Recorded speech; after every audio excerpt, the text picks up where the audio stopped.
We're standing very near the town of Abel Meholah, the meadow of dancing.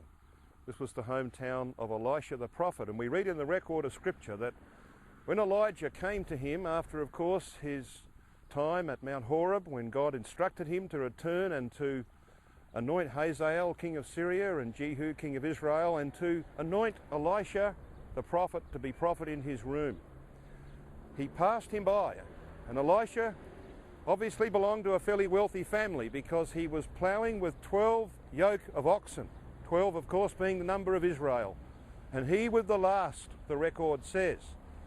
And Elijah passed him by and cast his mantle, the symbol of his prophetic office, on the shoulders of Elisha and said to him, "Follow me."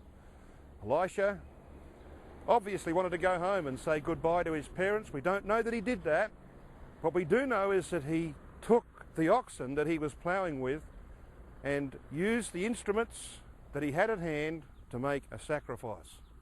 And so he followed after Elijah the prophet, and of course the rest is history.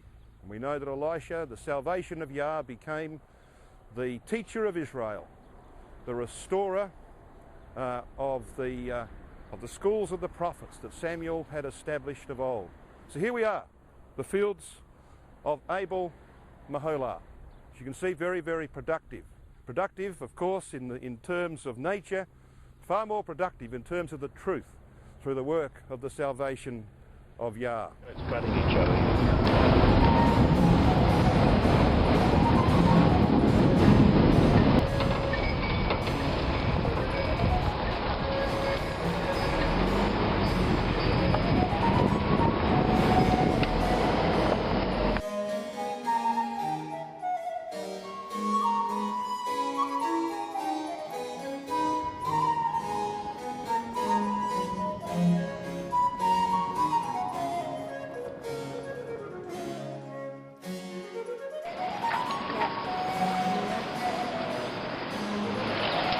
This is the brook Jabbok, where Jacob wrestled with the angel, having sent his family across this brook.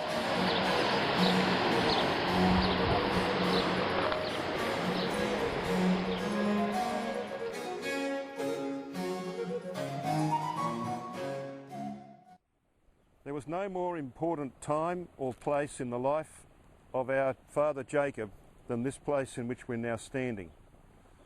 Behind me you can see the brook Jabbok. Jabbok was to be the place, of course, where an angel wrestled with Jacob. Behind me, on the upper ridge, is the place that was named by Jacob Mahanaim, 2 camps. It was another mistake by Jacob. God had said to him in the dream given to him at Bethel, in Genesis chapter 28 and verse 15, "I will never leave thee, nor forsake thee, until I have done that which I have spoken to thee of." And God had been with him for 40 years, though the angels he saw in the dream, ascending and descending upon the staircase, with Yahweh standing beside it, speaking to him, he had not seen those angels again until he came to Mahanaim. Jacob had not yet fully realised what he was to declare in the presence of Pharaoh, that the angel had been with him all of his days. He didn't have 2 camps, he had one. And as Psalm 34 verse 7 says, "The angel of Yahweh encampeth about those who fear him." There was only one camp. But before this day was out, Jacob actually thought he had 3 camps. The camp of the angels, and he was to divide his own camp into 2. 3 camps. And then began the longest night of Jacob's life. He sent all of his family, 5 droves, initially to be given to his brother Esau, who was coming up from the south, from Edom.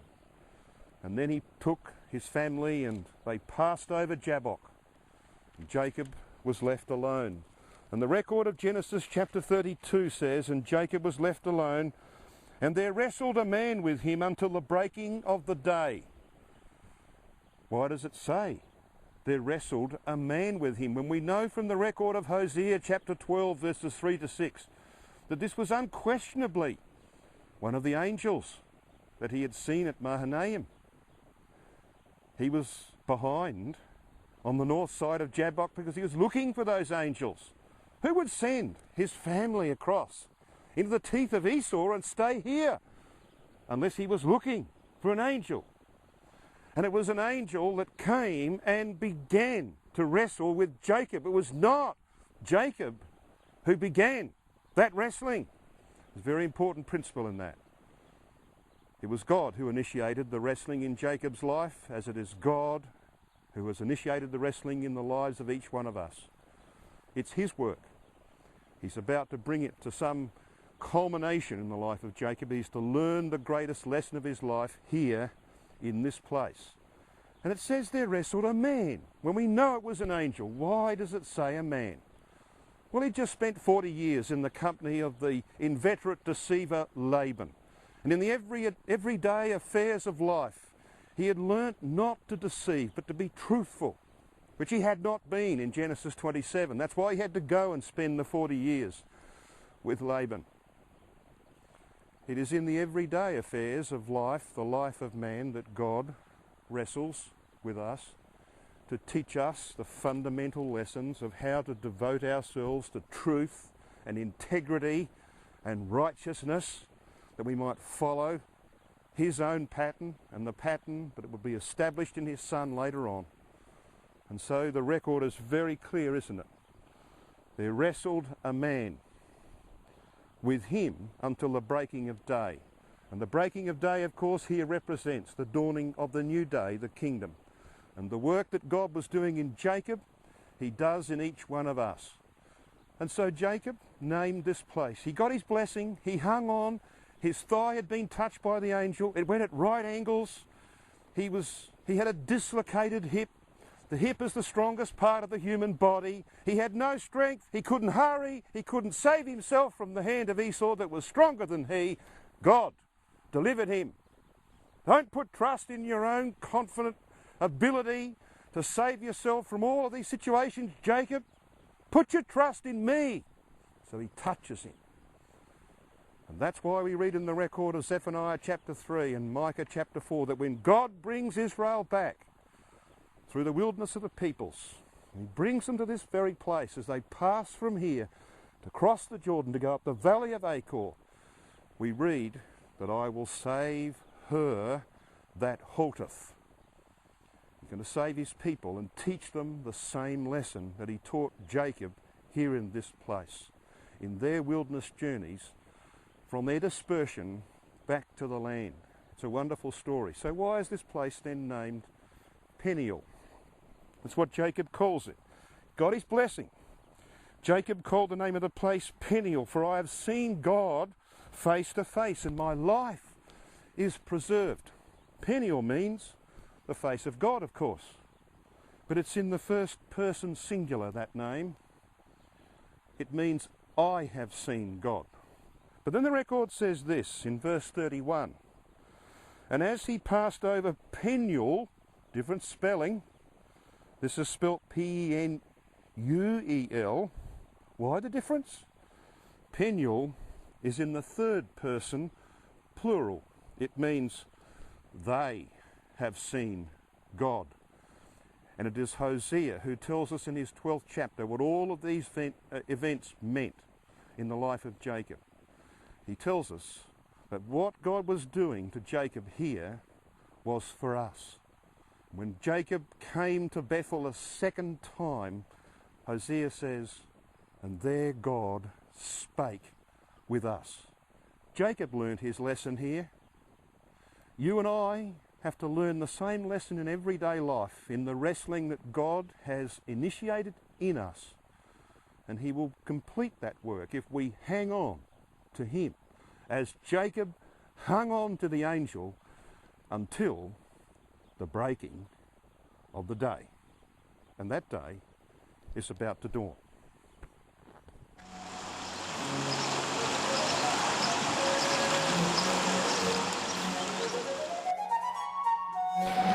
Yeah, that is lovely. Steve is washing in the brook Jabbok.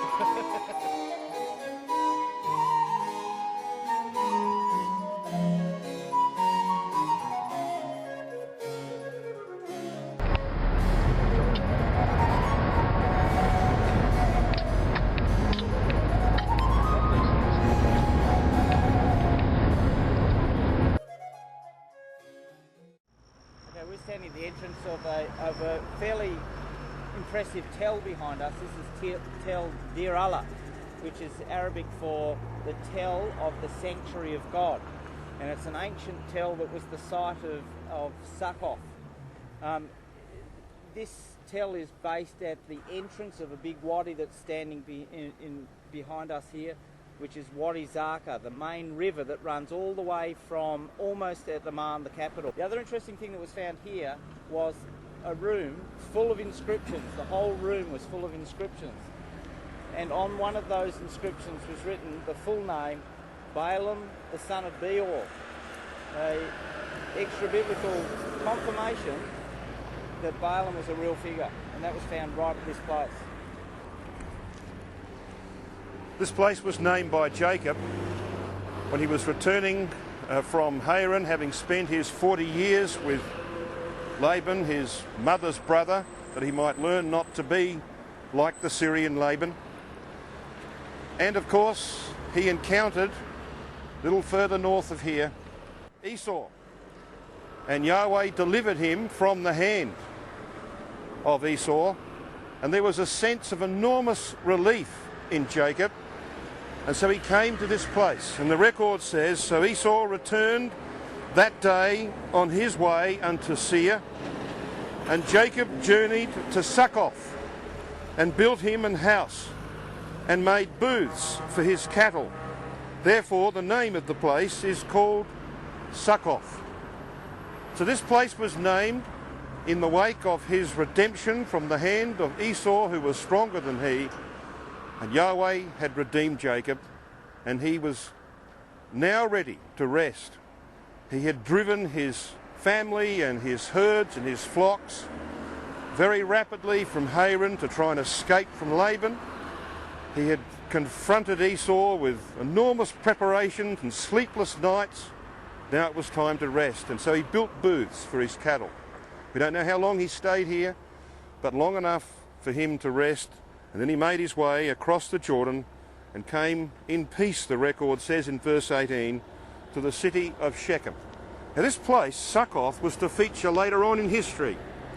When Gideon pursued the Midianites across the fords of Jordan, he came to two towns. He came to Peniel and to Succoth, and he requested sustenance from the Jews who lived in these towns. And they refused him. And he said to them, when I return, I will deal with you.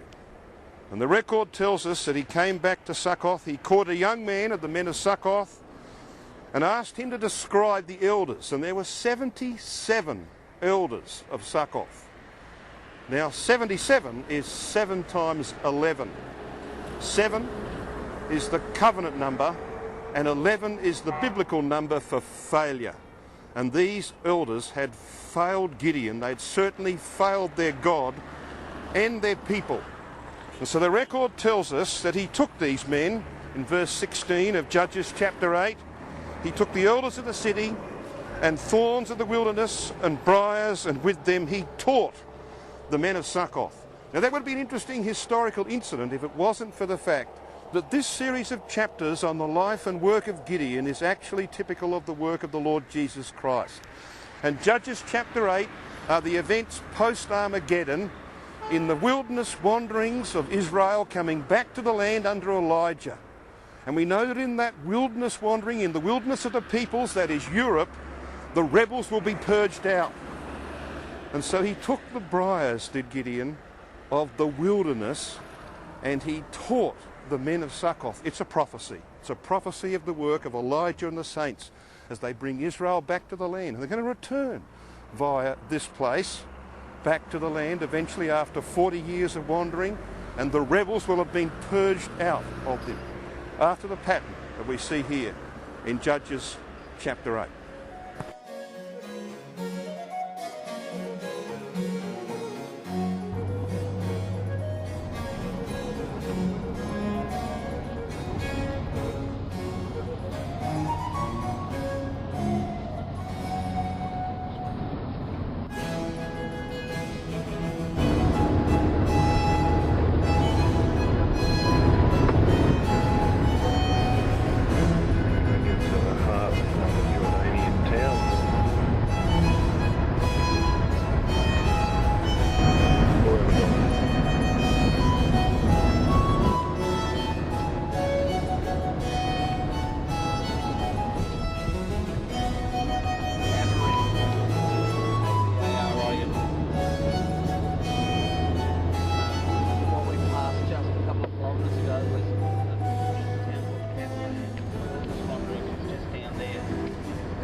We're in Pisgah, and there's only a couple of flat areas up here on the range on the east side of the city of Jericho, and of course a bit further south of Jericho the Dead Sea, and it's probably in one of these flat areas that Israel camped. And here we have a couple of fellows tending to a rather large herd of camels.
Salome Hotel in Madabar, the old Madiba.